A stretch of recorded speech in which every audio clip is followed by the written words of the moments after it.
Thank you, Mr. Chairman. Good morning, gentlemen. General Allen, it's good to see you again. Good to see you, sir. As always, thank you for your service and your dedication to this crucial mission.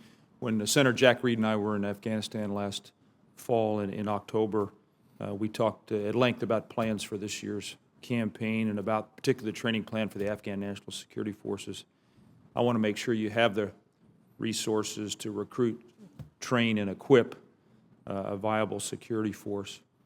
Dr. Miller, good to see you as well.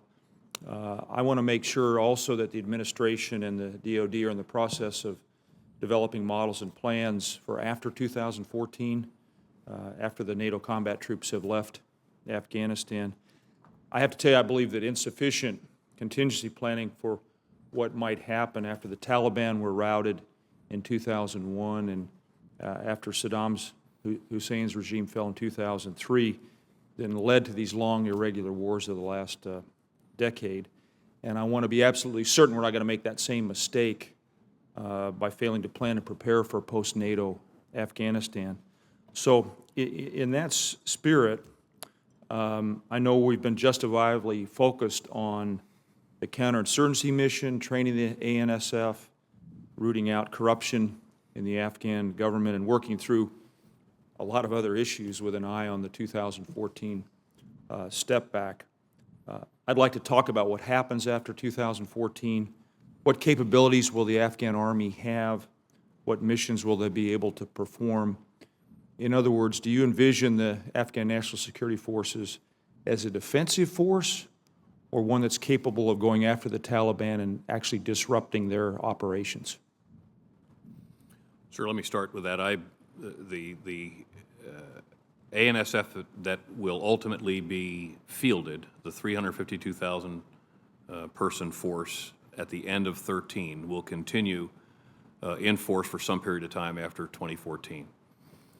Again, as we discussed earlier, it'll be based on quality metrics, the assessment of the enemy situation, the operational environment, and so on. But we would expect to see the 352 force continue for at least a full year after the 2014 force.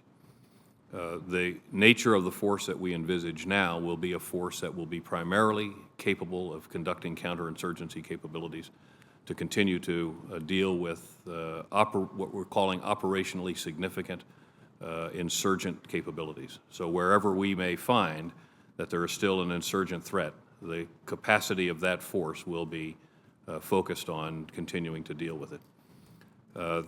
As comments that have been made this morning imply, one of the challenges that we will continue to face will be the insurgent threat across the border in the safe havens.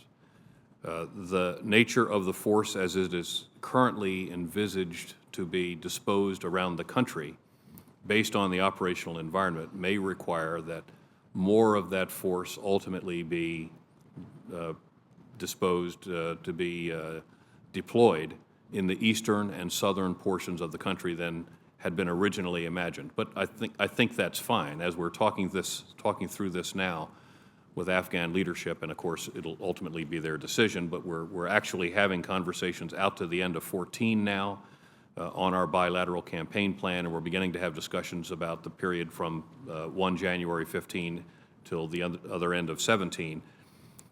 The expectation would be that we would dispose the forces in Afghanistan in direct proportion and in direct response to the operational environment and the insurgent threat.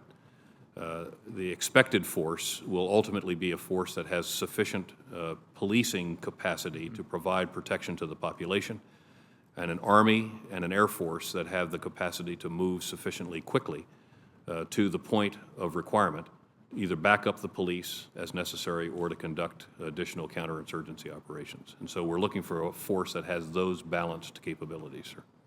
Dr. Miller, would you like to add anything to that overview? Senator Udall, General Allen has pretty well covered it.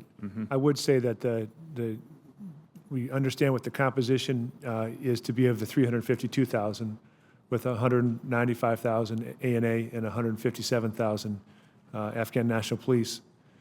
The composition and the overall number, when and as those numbers are reduced based on conditions, is not yet determined. And that is, as you think about the post-2014 planning, we will need to, we need and we are thinking about a range of different contingencies and a range of different situations, and understand that while one has a plan, at the end of the day, that plan will need to be adjusted over time. And sir, may I come back just Please. very briefly? I apologize. We will still see the force disposed almost certainly along the original plan. But elements of that force, as again, based on the enemy situation, would be deployed in an expeditionary manner for periods of time and then go back to the basing. So the forces that would otherwise be deployed to the north will still be garrisoned in the north, but elements of it, we would imagine, again, to be determined with detailed planning, would deploy to those areas where their specific skills or their additional combat power would be needed. But we would envision that those would be temporary deployments. So we'd still see the Army based, as we have envisaged it, across the country.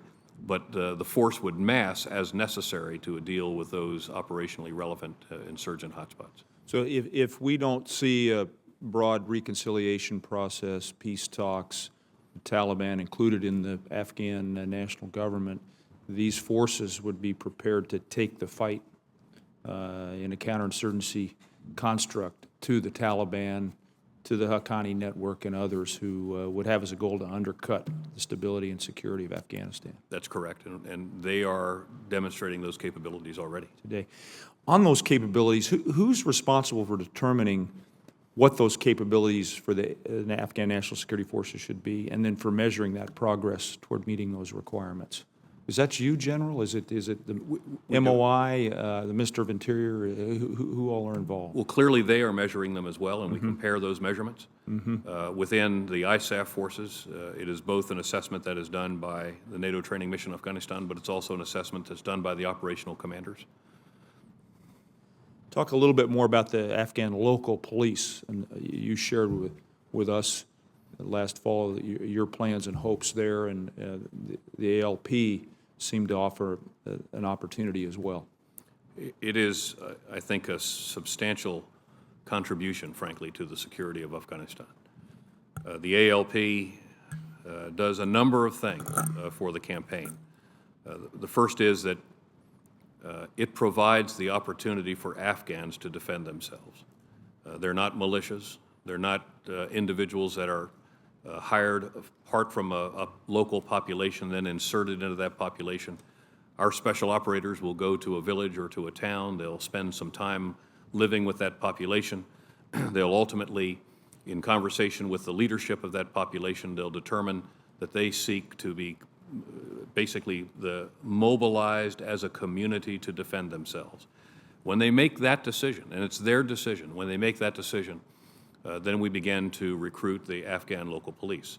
The individuals of any particular garrison are vetted by the local elders. They're vetted, of course, for a police record. They are technically and officially associated with the Ministry of Interior through the local district chief of police. They're trained by our special operators, Green Berets, SEALs, or Marines, who then live amongst them and continue to mentor their capabilities. What has happened with the ALP is it has created opportunities for large amounts of the Afghan population to reject the Taliban. And there have been some SIGINT cuts that we have gotten where Taliban commanders have said, if you can kill an ALP commander, so an Afghan local policeman who is leading his own tribesmen in that particular village, if you can kill an ALP commander, it's worth 10 coalition soldiers.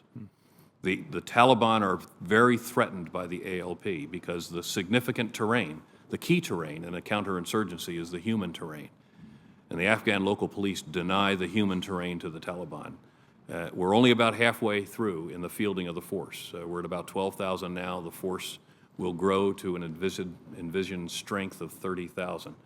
And once we reach that point, then we'll need to make some hard decisions about whether we retain that force, continue it in its existence, or even expand that force. And we would do that, obviously, with the Afghans in the lead on that decision-making. My time's expired, but two final comments.